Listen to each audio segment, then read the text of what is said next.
இவர் வருவாராம், 26ல நிப்பாராம், அடிப்பாராம், நேரா போய் முதலமைச்சர் சீட்ல உட்காருவாராம். நாங்க 75 வருஷம் கட்சி நடத்திட்டு புச்ச ஐஸ் வாங்கிட்டு சப்பிட்டு போறதுக்கடா நாங்க கட்சி நடத்துறோம்.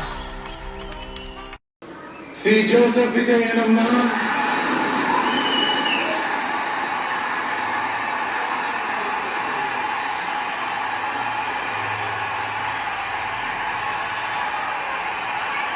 சட்டப்படி அமைக்கப்பெற்ற